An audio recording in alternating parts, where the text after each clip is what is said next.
Let's be brutally honest for a moment.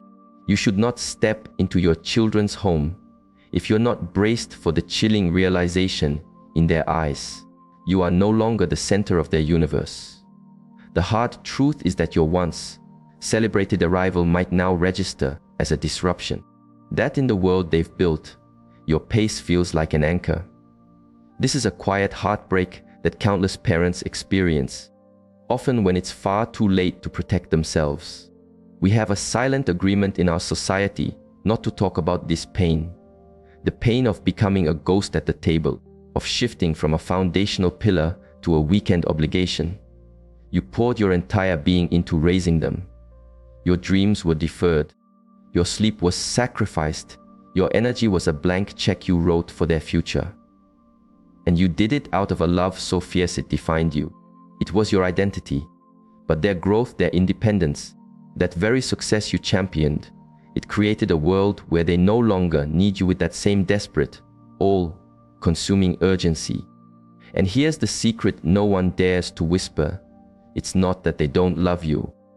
It's that modern life is a relentless editor, and anything that doesn't fit the current narrative gets cut. Your stories, your rhythm, your very presence. Sometimes, it just doesn't match the new decor in the house you helped build. And that's where the profound ache begins. I have listened to so many men and women, people who built families and legacies, describe leaving a visit with their own children feeling diminished, not celebrated. They return to a home that feels emptier, carrying a cold stone of disappointment in their chest. The reverence they expected has been replaced by a distracted, polite tolerance. Think about that. I mean, really absorb the weight of it.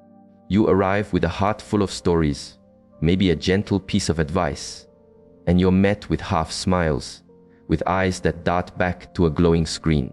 You try to connect, but you're speaking a language from a different time, and the conversation moves on. Before you've finished a sentence, your past is a museum they don't have time to visit, because their minds are on deadlines, on school runs, on their own pressing futures, and you're just there. A portrait on the wall that no one is looking at. So I ask you directly, why do you continue to audition for a role you already played? I'm not saying this to be harsh. I'm saying it because I've seen too many good souls spend their final chapters begging for scraps of attention from children who are simply not programmed to understand that deep, primal need to be seen by them. And I will tell you a truth that is both difficult and liberating. If you fail to define your own sovereignty in your later years, you will be stripped of your dignity. Respect, in this world, is not automatically granted with age. It should be, but it isn't. It must be commanded by your own wholeness, not requested with a guilt trip. You must walk into that room radiating self-sufficiency, not desperation. Too many parents go to their children's homes, holding out an empty cup, praying for a few drops of validation.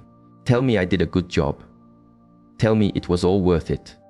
And when that cup isn't filled, when their children are too consumed by their own lives, it creates a silent, internal collapse. Listen to me. You cannot place the well-being of your soul into the hands of someone who has not yet learned the value of it. Do not arrive at their door with your spirit wide open, vulnerable, and expecting them to fill it. You go only when you are already full. You visit only when you know, deep in your bones, that your worth is not up for their approval. This requires a staggering amount of strength. I know. These are the people whose tears you dried, whose bodies you nourished with hands that may now shake. You taught them to stand, and now they sprint ahead, rarely looking back. This is the brutal momentum of life. It moves forward relentlessly. Therefore, you must be just as relentless in the preservation of your own peace.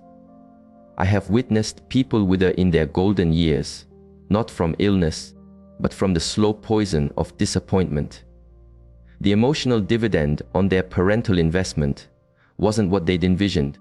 They dreamed of gratitude and belonging, and instead, they were handed silence and the indignity of being tolerated. You were not put on this earth to be tolerated. You are not meant to be a forgotten photograph on the mantelpiece of their busy lives. If that is all that is offered, you must have the courage to politely decline. Reclaim your space. No drama, no anger, just a quiet, dignified withdrawal. Not until they recognize that your time, your presence, is also sacred. You have earned peace, not pity. You have earned companionship, not a courtesy call. The tragedy is that so many keep going back, hoping this time will be different. They absorb the forgotten birthdays, the rushed phone calls, the distracted visits. They tell themselves, it's just a phase. They're overwhelmed. But their heart knows the truth. They are being gently, lovingly placed on a shelf, and that shelf gets dustier with every visit. You must understand this. Being disrespected in your old age is a greater sickness than being lonely. Loneliness is an empty room. Disrespect is a room where someone is methodically breaking everything you own. It hollows you out. It forces you to question the meaning of your own history, to ask if the sacrifices were a fool's investment, and that is a darkness no one should have to face. So what is the answer? You build a kingdom of your own. You cultivate your own garden. You find your tribe, your purpose, your daily rituals that have nothing to do with them. You connect with people who lean in when you speak, who value the wisdom etched on your face, who are not so blinded by their own climb that they forget the giants on whose shoulders they stand. You surround yourself with those who seek your company out of genuine desire, not familial duty. You cease to be the parent desperate for approval and become the elder who commands respect, not through noise, but through stillness. Say less, observe more. Let your silence be your strength, because a dignified silence has a power that shouting can never match. You are not there to plead. You are not there to cling. You are there to live out the final, glorious chapters of your story with an unshakable sense of self. And if your children come around, truly come around, then you welcome them with all your love. But you welcome them from a position of strength, not of need. You welcome them as a lighthouse, not as a ship seeking harbor. Remember, you are the lighthouse. They are the ships that you guided safely to shore. For decades, you were their unwavering light. Now, they must navigate their own waters. If they have forgotten the lighthouse that guided them, that is their lesson to learn. Time has a way of teaching what proximity cannot. They too will age, and one day, they may remember how you stood tall, serene, and choosing your own light over their shadow. There is no dishonor in leaving a table where honor is no longer served. The dishonor is in staying, shrinking with each visit, wilting under the cold sun of their indifference. You are not obsolete. You are not a burden.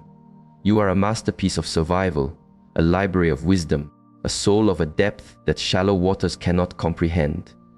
Your value is not contingent on their ability to see it. So do not visit your children if the price of admission is your own self-worth. Visit when your presence is an event.